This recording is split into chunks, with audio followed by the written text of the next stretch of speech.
Just want to say welcome to everybody. My name is Stacy Philpott. I think I know most of you, but I'm Stacy and I'm the director of the UC Santa Cruz Center for Agroecology. And it is exciting to see folks here for our first Center for Agroecology faculty and research affiliate lecture series. So I want to start our event with the campus land acknowledgement. The land on which we gather is the unceded territory of the Awasawasa speaking UP tribe. The Amamutsan tribal band, comprised of the descendants of indigenous people taken to missions Santa Cruz and San Juan Bautista during Spanish colonization of the Central Coast, is today working hard to restore traditional stewardship practices on these lands and heal from historical trauma.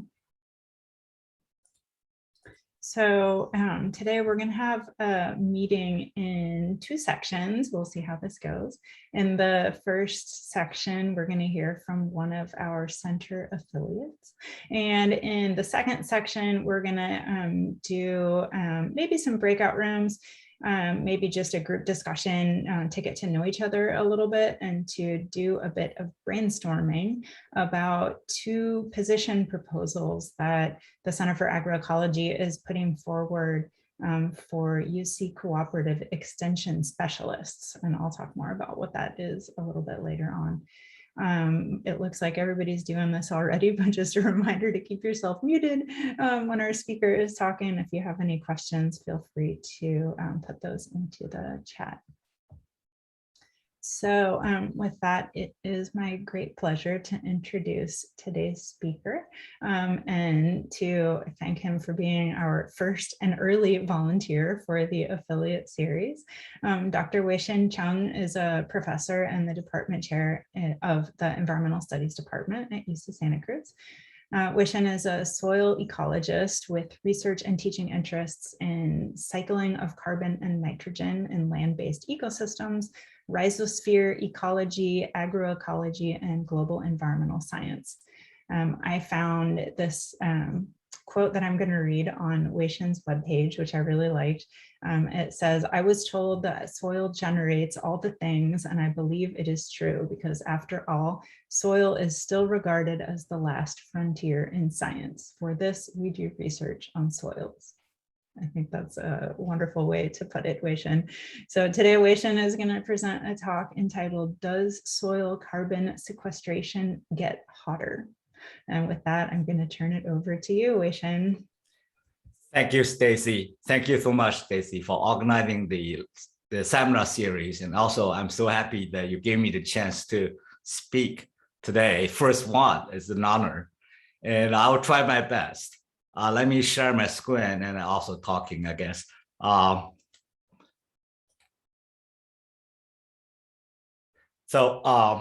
will say that I've been mostly doing basic research. So do something useful has been really kind of remote for me, but I try to learn. And actually, Juji Moreno has been my teacher on doing useful research. But please don't blame him if I did something seriously wrong today, because I have been really poor student. So the title is trying to get people interested. So actually I can tell you now, I'm not going to answer that question. I hope you will. Oops. Well, not advancing. Here we go. All right, I use the mouse. All right, so why do people care about soil carbon sequestration? Well, we all know the CO2 in the atmosphere are fast rising, on average about 2 ppm per year. And that caused one of the causes of the global climate change.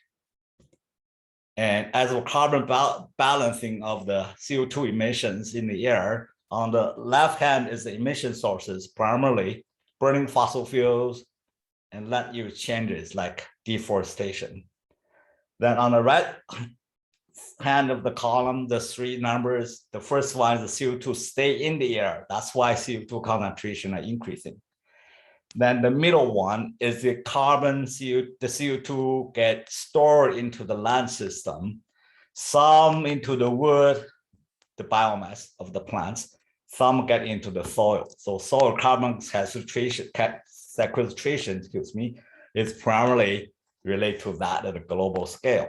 Then there's about a quarter of that CO2 get absorbed by ocean water, mostly in the form of carbonates. So before I get to a little, deeper into the topic, I'd like to give you a sense of what is soil organic matter, because that's really have a center stage in many, topics in agriculture, in grassland, in ecosystem, etc. So soil organic matter is the mix of most organic compounds of a soil, but not including visible plant material like big branch and leaves, or big animals like earthworm or other big animals in the soil. It does include all microbial population. That can be somewhere from 2 to 5% of the soil organic matter. Give you a visual sense of what is soil organic matter. The photo here shows 2 grassland soil. So the dark color on the left here on my screen, I guess, it's mostly because of soil organic matter in the soil. After burning at 500 degrees Celsius for 4 hours, the color changed to a much lighter one. And the loss of that color is really loss of soil organic matter. All right, so why soil organic matter? About half of the soil organic matter is organic carbon. So very often, soil organic matter, soil carbon get mixed or interchangeably sometimes, all right?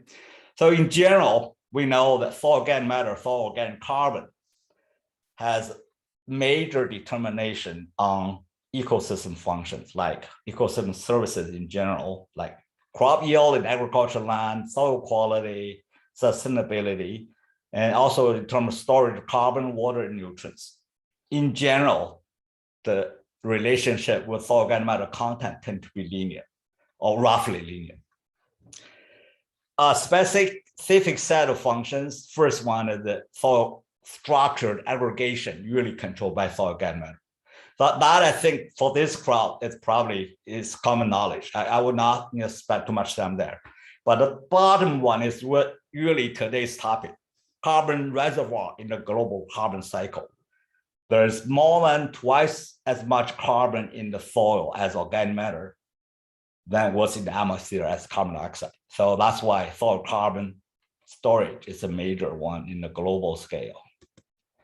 Okay, so the idea of soil carbon sequestration actually originate from a phenomena that is the soil carbon loss after cultivation from native grassland here in North America. That's in the textbook. So the first case shows after about 30 years of cultivation, there's about, 25% or more soil carbon loss in the case of a Nebraska farm.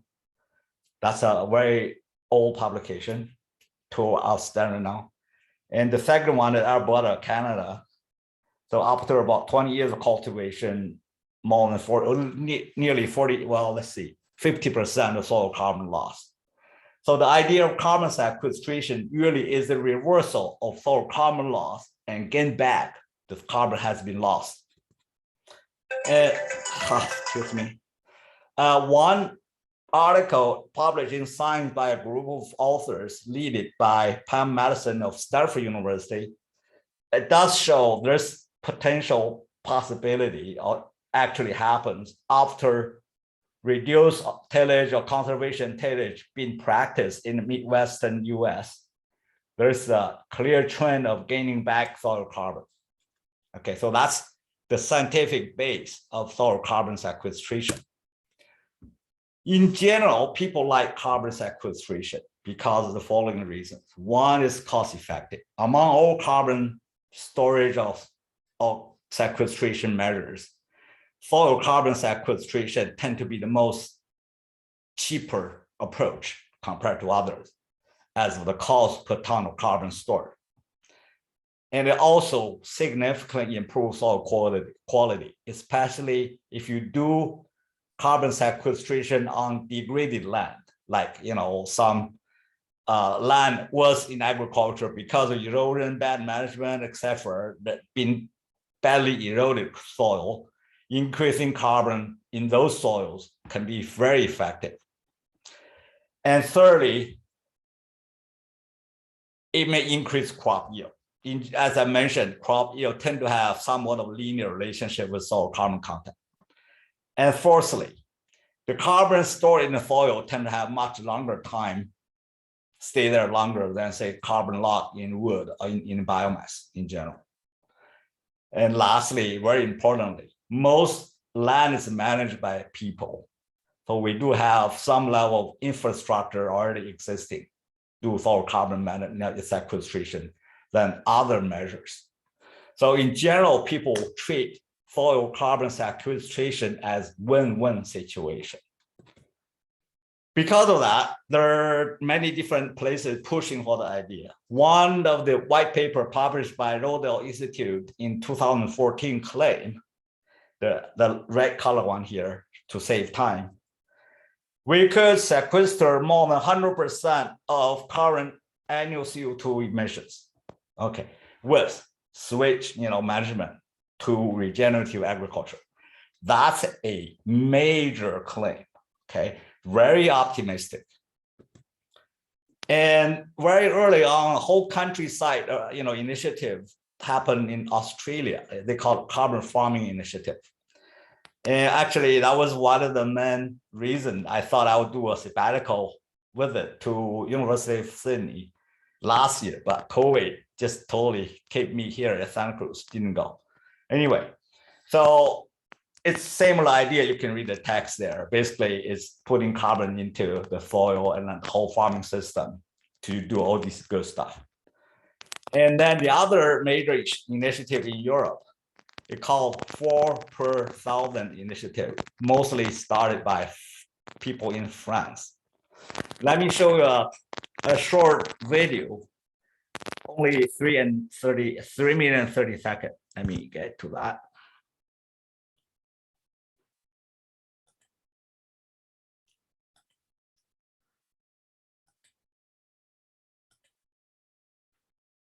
Well, wrong. Let me share another one. Yeah, this one, sorry.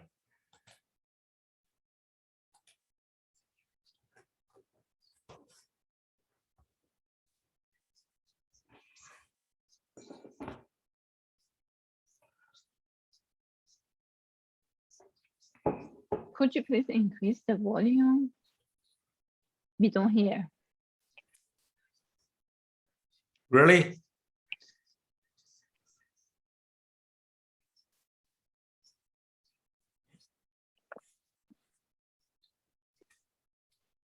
Weixin, do you want to unshare and then reshare? And there's this button at the bottom left of the screen that asks if you want to also share audio.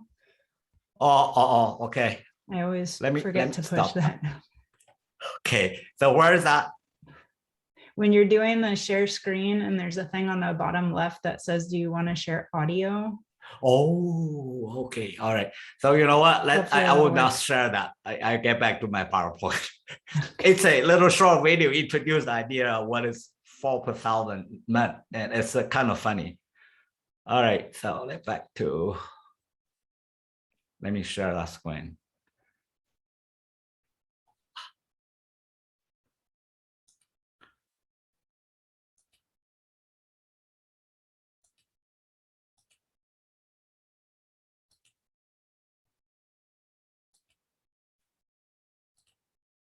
Okay, so basically the idea is if we could manage increase soil carbon 4 parts per 1,000 per year globally, all the net CO2 emission will be all get into the soil. Okay, so if we keep doing that, we can really eliminate the global warming or global change in that sense. Okay, so I would like to cite this paper published a while ago as one of the examples of very pessimistic results in terms of soil carbon sequestration. Just read the text there in the rectangle. It's the first one says, with aim to offset 29% of regional CO2 emissions required the unrealistic loss of 2/3 of working crop land. That's literally impossible. This is in the Midwest. And the second one, the offset emission attainable by conversion of 10% of harvest farm cropland only get, this is about that much farmland there, okay, only get less than 5% CO2 emission locally. So in other words, at that location with this case study, soil carbon sequestration really have very limited potential by this study. But there's another article shows very optimistic view. That's done by a professor at Ohio State in 2004 in Science. In the article, he claimed the carbon sink capacity of the world agricultural and degraded soil is at 50 to 60% of historical carbon loss. That's a huge amount of carbon, okay? So basically, if he's right, we have a huge potential. We can do soil carbon sequestration. But if the previous study is right, we have very limited potential. So this is what you call a case dependent. All right, I will use some of the remaining time, get you alert to a recently published 6-volume study by Food and Agriculture Organization of the United Nations in Rome. It's a huge amount of information. It's just recently published in September, so I haven't had time to read, of course, not all of it. I'm just barely scratching the surface at this point, but I pull out 2 case studies here just to give you a taste of the whole 6-volume. Okay, so here is the address, the webpage address. You can go and all free. You can download all 6 volumes. You don't have to read them all at once. You can do whenever you can. Okay, so the first case is a case done in Ontario, Canada. The study called it's a zone tillage effect on carbon sequestration. And effectively, they compare 3 treatments. One is so-called control, is the conventional tillage with mobile plow, and regarded as 0 and stabilized, for 16 years already. Then the other 2 treatments, one is no tillage treatment for 13 years, where Daryl is doing some no-till study here on our farm here. And then the 3rd treatment called zone tillage. That's the picture show you the actual operation with tractor pulling a chisel plow right under the area that's going to be planted with crop, where the in-between areas are not plowed. Remain all the residue and stubble in there. Okay, so here's the number of additional carbon storage, count of carbon per hectare per year, the metric unit. It got to be, you can immediately see, it got to be some kind of error. I would say it's probably error of a place of decimal point. My guess is probably 0.62 and 0.67. Okay. And I tried to dig it up. I couldn't find the number from these 2 references. So just a guess, just add 0.0 in front of these 2 numbers. Okay, that would make it realistic. Okay, but it's a huge amount of carbon sequestration for just change of plowing or management scheme, choices. So one thing I like this study is it shows tillage itself may not necessarily causing a lot of carbon loss. Is the whole package of management associated with conventional tillage or mobile plow and other managements and other management together, especially erosion, is causing the soil carbon loss. Because in this treatment, you see, the narrow zone tillage actually have more carbon in the soil than the no-till treatment. Another example or case study out of the 6th volume of the FAO publication is nearby here in California. That's why actually I just take this out and put it here. It's in an ultra setting, adding wood chips. So the treatment here is a 2-way of adding different carbon. You see the increased level. It's 0.58 tons per hectare per year, metric unit, the same as the previous one. Okay, they standardize the unit. And the bottom treatment get way more in terms of carbon emission increases.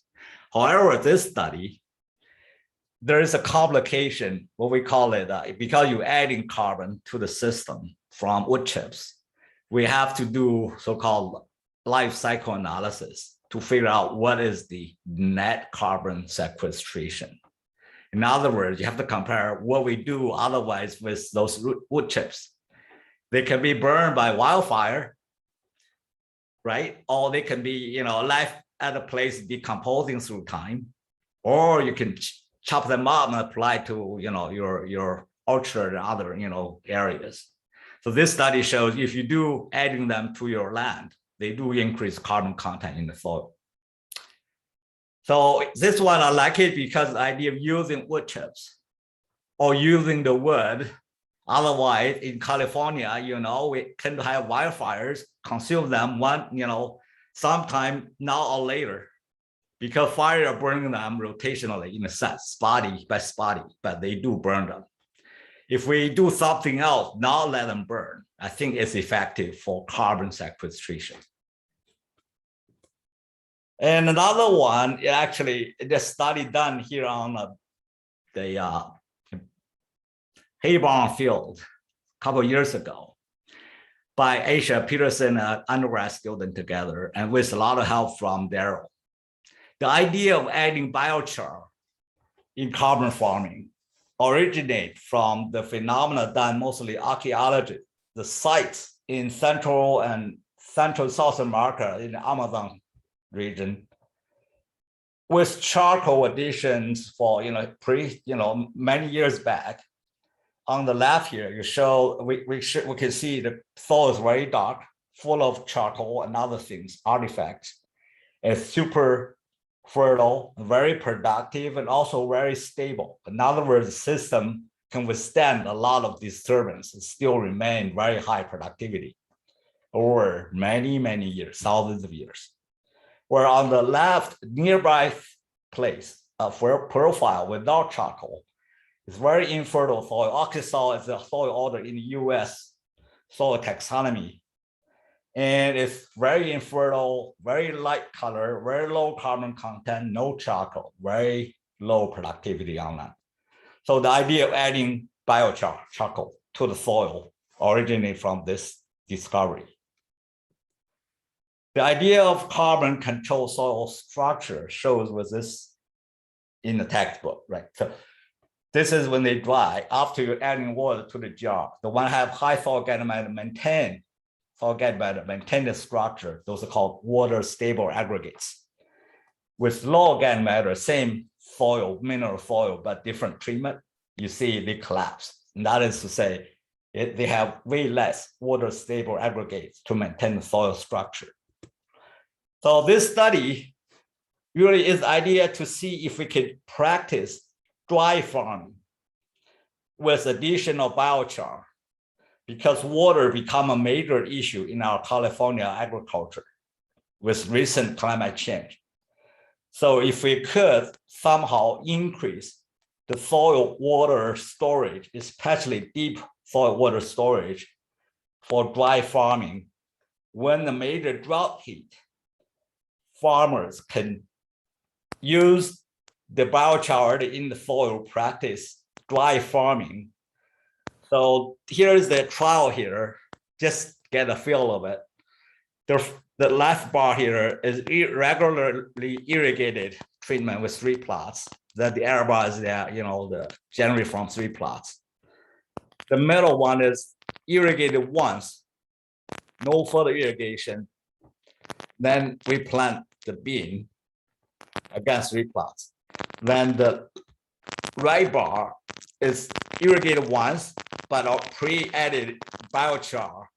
Both of these, all 3 have some compost application. Okay, so incorporate into a little bit deeper. I'll say it's about 30, 40 centimeters into the soil. Okay, and it's 45-day growth before harvest.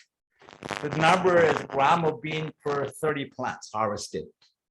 You notice, of course, irrigated continuously definitely have much higher yield.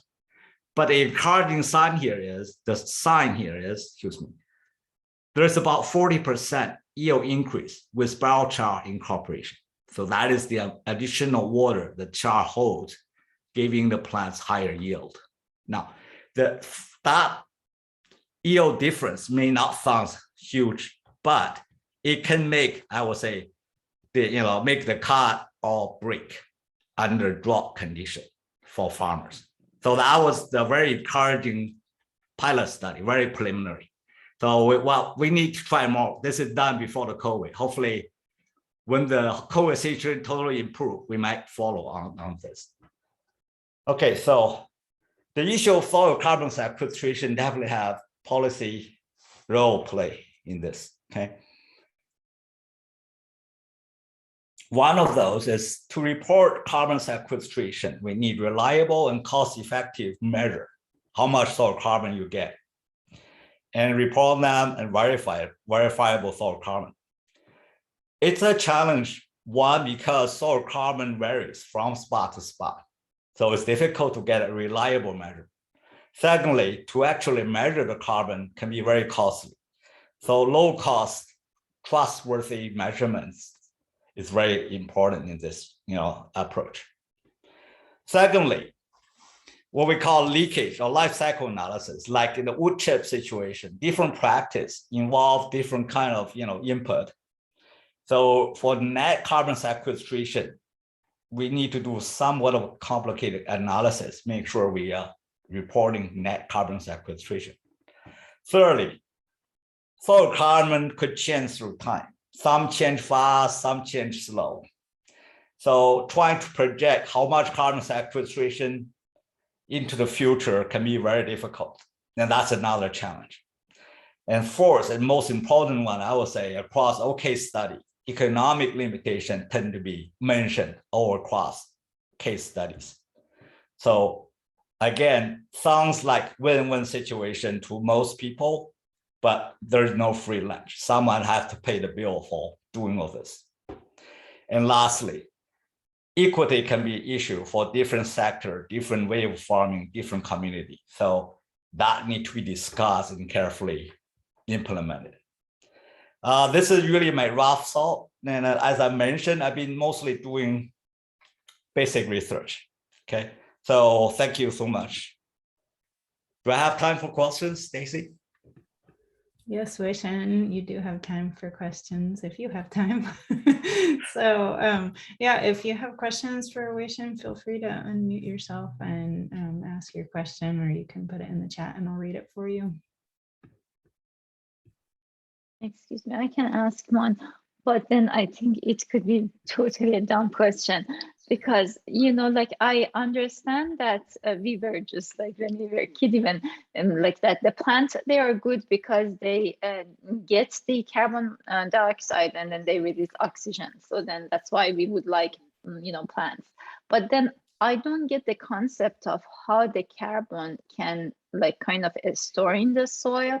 And then like if you can just like really dumb it down, that what does it mean? Even like when you started by this carbon organic soil, so then like what does it mean? And then the purpose is to add a specific composition to the soil that is like enhancing this process.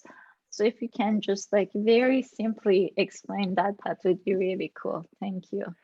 Yeah, thank you. I'm very happy that Shiva's here. Shiva's a professor in engineering. So we are collaborating. So it's great to have Shiva here today. So the concept of putting copper into the soil is not a straightforward one, as Shiva already understand there. It's a complicated process. So when the plants photosynthesize and fix the CO2 from the air, convert that to organic carbon, organic compounds, first sugar. Those organic compounds, by way of plant transport and growth of roots and other ways, get into the soil. First, when they die, they decompose. So a portion of that carbon from the plants get back to the air by way of respiration.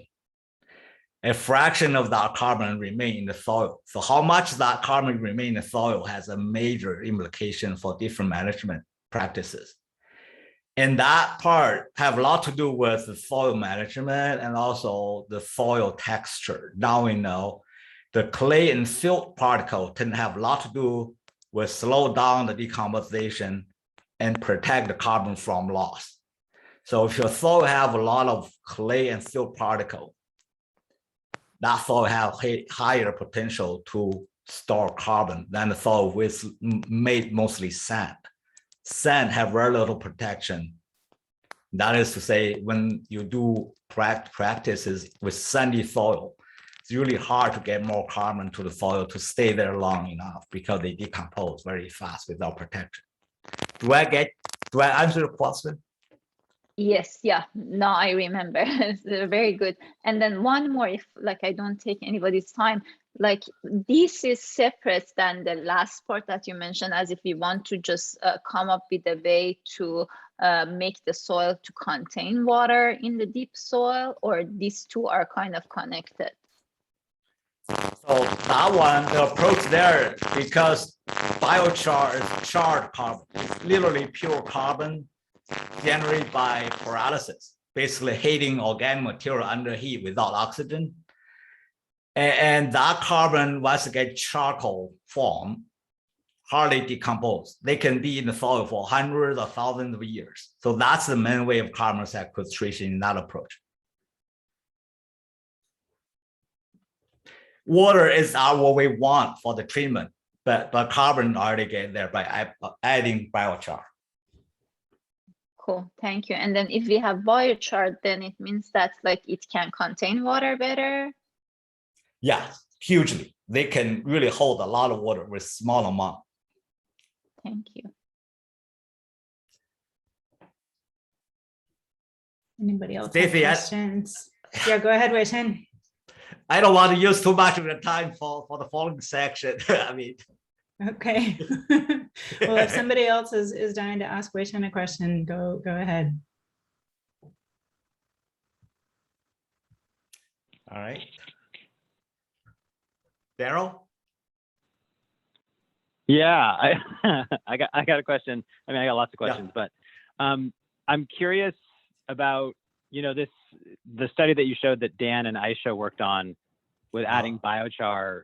You know, one of my questions has been in, you know, so much of the work that's been done has been done in conventional systems and in these kind of more commodity crop-based systems that don't necessarily show the same level of organic inputs that a lot of our kind of agroecological and organic systems do, which tend to see some level of soil organic matter increase as relate of, you know, using things like manure and manure-based compost and, you know, even organic fertilizers. And so I'm curious if you have any sense from the literature if there may be more potential for organic sequestration. You know, there's lots of comments about how little I think potential there is, but you know, whether there would be, the potential could be higher in mostly organic systems that have more of these inputs. And again, you know, it kind of sets aside, I think, the life cycle analysis question. You know, and one example of this would be, you know, some of these micro farms that are operating in our state, you know, 1 to 3 or 3 to 5 acre farms that are doing things like applying, I mean, insane amounts of compost on a yearly basis so that their soil is basically, you know, maybe you could say it's like 50% soil and 50% compost after a number of years. Mm-hmm. Whether there's any, I guess, potential in, again, that question of carbon sequestration with higher organic inputs. I don't know if that's a solid, a fully formed question. No, it's a great, no, actually, Daniel, Daryl, that's a great question. Actually, it's a hard question too. For organic farming, there is what you call a time series analysis. Most cases show, this is based on my limited understanding, initially converting conventional farming to organic farming, there is a very fast phase of organic matter accumulation in the soil, fast increase. Actually, it's the key for the transition. Organic farming need that organic matter to gain the performance we wanted. and so that the soil will supply enough nutrient, water, everything else when you have high enough organic compounds in the soil. And so the initial period, we often have fast, huge amount of carbon accumulation. After that, the accumulation slowed down. And actually, for long-term organic farming, it's really difficult to increase soil carbon. The reason for that is, after long enough practice, the carbon you're adding actually produce more priming effect than stored carbon in the soil. And that's my area, other area I've been focused on study, is how you're adding something to the soil causing loss of soil carbon. Do I get that clear there, Daryl, to you? So in other words, the different phases in organic farming that have very different picture of carbon sequestration. Yeah, I mean, and that really bears out when we look at our long-term soil organic matter data for even for the Cassis farm, we see that same kind of level of stabilization. I think the really interesting question for me is, you know, when we compare our management practices in the tractor cultivated areas of Cassis or the UCSC Center for Agroecology versus the hand cultivated areas. So, you know, the farm garden, which we're only separated by maybe, you know, 40 or 50 feet, similar organic practices, but because we use tractors, our baseline, our kind of plateau level is at somewhere between, you know, high 2 to maybe 3.2%, but that number can be much higher in the hand cultivated sections, right? So exactly. There's a question for me about can we raise that threshold even higher in a no-till system? And, you know, again, I think there's a little bit of a lack of study on the long-term effects of these systems in, you know, these organic systems that have high inputs, right? That are a little bit different than even, you know, organically cultivated soybeans or corn, where most of this long-term no-till work has been done.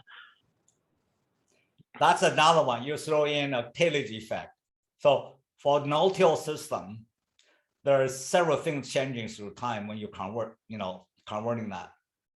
Initially, you're going to have accumulation of carbon and roots and organic matter on top of the no-till field. That's just a placement effect, because tillage tend to mix the organic material into the soil. The other part, which tend to be less studied or somewhat ignored, is the deep soil carbon storage in no-till system. Because with no-tillage, we're preserving all the biopore, so to speak, the root channel, the earthworm burrows, all that. But those channels tend to sending carbon down deep into the soil profile, where they can stay much longer, decompose very slowly, and the soil have very high clay content.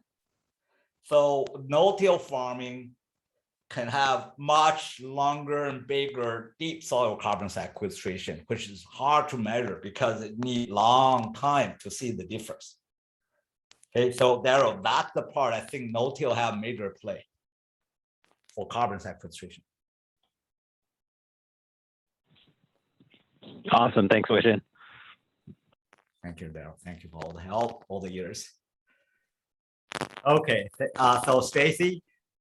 Yeah, thanks, Weixin. Yeah, thank you. Yes, I'll leave. Get ready for the next meeting. Thank you. Yeah, I know that Weixin has another meeting, so thanks so much for joining us, and big round of applause. Great. And for folks that are able to stick around, I thought that we could do some breakout rooms just to introduce ourselves to other people that are on the Zoom meeting, and to give a little more oomph to our breakout rooms. I thought that I could actually put a discussion topic other than just saying our name and what unit we're from, etc. And the kind of background on this is right now the UC Division of Agriculture and Natural Resources is soliciting proposals for new cooperative extension specialists position throughout the entire UC system. These are basically PhD level researchers that are in a variety of different fields and do research with farmers, growers, ranchers, food related organizations, etc. So the Center for Agroecology is putting together 2 different proposals for review by the Chancellor and the Executive Vice Chancellor to see if they are interested in forwarding those to UC ANR, supporting one of those positions. And we've crafted position descriptions for an agroecology specialist that has a focus in climate change impacts on ecological functions within agricultural systems and landscapes, and also a resilient food systems specialist with a focus on food access and supply chain resilience and redundancy. So I think at this point, we've got about 15 minutes left on our call. So, and we have 9 people. So maybe we could go into 3 breakout rooms. And when you're in your breakout room, definitely give some time to introducing yourselves and learning what unit you're from, how your work engages with agroecology in some way. And then if you have any ideas about either of the position proposals, I created a document where we can take notes on that. So here's this this document here. So I don't know, we have 1, 2, 3, 4, 5, 6, 7, 8 folks. Thanks for sticking with us. Maybe let's just do two breakout rooms. Does that make sense? Are people able to open that link at all? Get on there. One suggestion, since we are Yeah. like 8 of us, can we Yeah. not go to breakout room? I think it's just like a small enough group. Like, Sure. what do you think? Yeah, that sounds good, actually. Thanks for the suggestion. Yeah, let's just do that. We can introduce ourselves. And I'll start, even though I already introduced myself, but my name is Stacy Philpott, and I'm at the Center for Agroecology and also in the Environmental Studies Department. And my main research focus is on insect biology and ecological interactions within agroecosystems and landscapes. And I'll leave it at that. And I'm gonna ping pong to Shiva. Okay, thank you so much. Hi, my name is Shiva Apostote. I'm in electrical and computer engineering department. My research mainly focus on imaging, is optical imaging and then X-ray imaging, and then nuclear imaging is like positron emission tomography. So basically, since here we don't have medical school, I really look for a collaborator that they can utilize like kind of the imaging instrument that I develop. And then, like, for example, recently with Dr. Weixin, we were just discussing how we can utilize this positron emission tomography for 3D in soil imaging. So that's why I wanted to come and then see if you guys are interested in a study, something that you're looking for some sort of imaging, please contact me. Thank you. Shiva, do you want to pick somebody to go next? Yes, Erin. Hello, I'm Erin. I am the editor communications specialist for Center for Agroecology. So I wouldn't say I really have a research specialty, but other than researching how to be good at communicating, I guess. But I am really excited about these lectures and looking forward to learning more as we go. I will choose Jan. Hi, my name is Erin Perez, and I also work at the Center for Agroecology. My general focus is on social science research, and most of my work currently evolves around program evaluation regarding education programs for sustainable agriculture. So that's beginning farmer programs and undergraduate programs, focusing on agriculture and sustainability, ultimately looking at how to ensure they're meeting their goals at making change, and how they can do a better job. And I will pick Joji. Hello, my name is Joji Muramoto. I'm a cooperative extension organic production specialist. I'm a soil scientist / agroecologist, and mainly working on organic strawberries fertility management and soil-borne disease management. But I have a statewide responsibility. So I'm trying to network all the researchers across the state who's working on organic farming. And Shiva, thank you so much for coming. Imogen's tools can be very useful. So I don't have, idea on top of the head, but that's really good to know that specialist professor like you are on campus. So welcome and thank you. And Damien. Thank you. Can you hear me, Joji? Thank you. Appreciate it. I'm still on upper campus. Came out of a lecture. Damien Parry, the academic coordinator for the Center for Agroecology, and the research that I have done is on experiential learning and various forms of pedagogy and curriculum. But I'm here to support the integration across our educational goals with our undergrad, but also graduate students, and the biophysical research which was presented today, and also the social, cultural, and political economic research and scholarship that happens across the campus, strengthening the integration with CASPAS. And I'll choose Daryl. Daryl actually scooted off the call, so I'm gonna ping pong to Heidi. Hello. So Shiva, I think you are the only one left on the call who doesn't know who I am. And I'm not an ist of any kind. I am helping get this lecture series going. And I just really wanted to learn more about carbon sequestration. So I'm just listening in to learn more. But thank you for joining the call. Vanessa.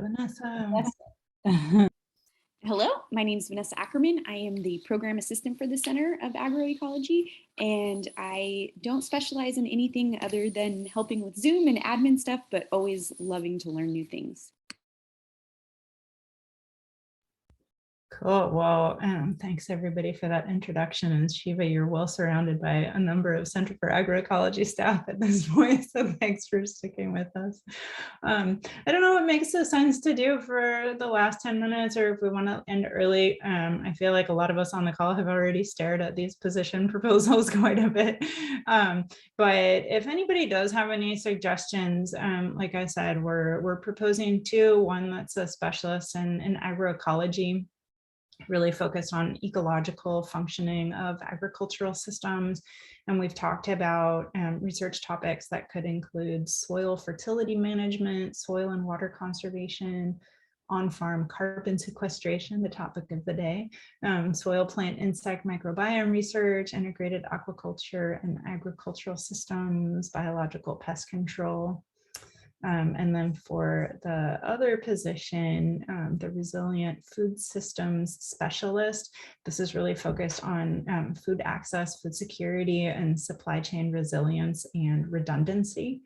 And the research topics that we're thinking of there are community food resilience, or building community food resilience by focusing on success and redundancies in the supply chain, local food supply, farm to institution partnerships, and engaging with a number of entities like governments, growers, processors, distributors, planners, nonprofits, et cetera, in order to reduce a lot of the vulnerabilities that were dramatically exposed during the pandemic. So if anybody has any kind of suggestions or ideas of folks on campus that these folks might want to engage with, or different research topics that we might want to highlight, it'd be great to hear.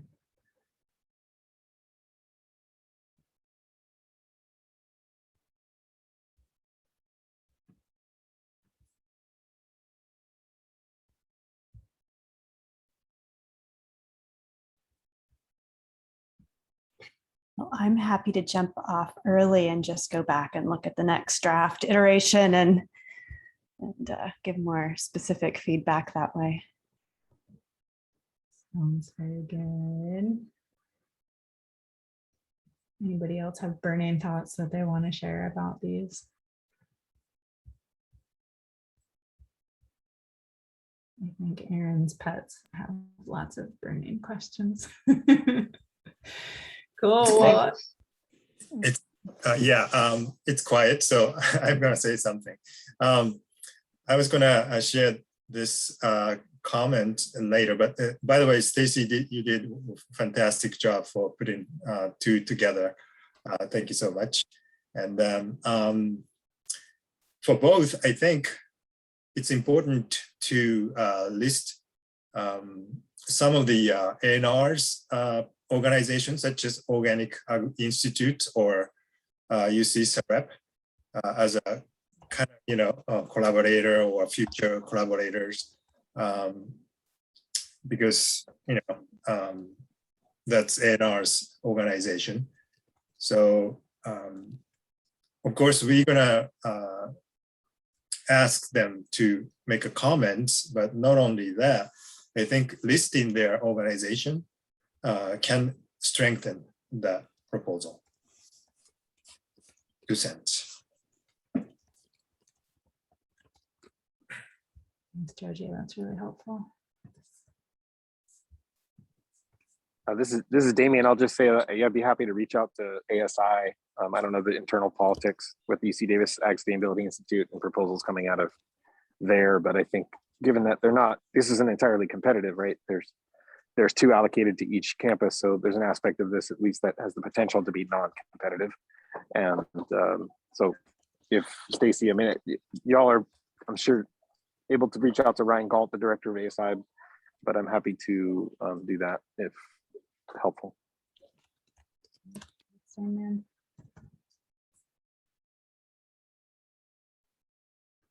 Super. Well, thanks everybody for joining. Because we got a late start this quarter, our next one of these is not until January, and we have two speakers signed up, each for a half-hour slot. So you will hear more from us about that. And thanks again for joining. Thanks for organizing, Stacy. Nice meeting everyone. Bye-bye. Thank you so much. Bye.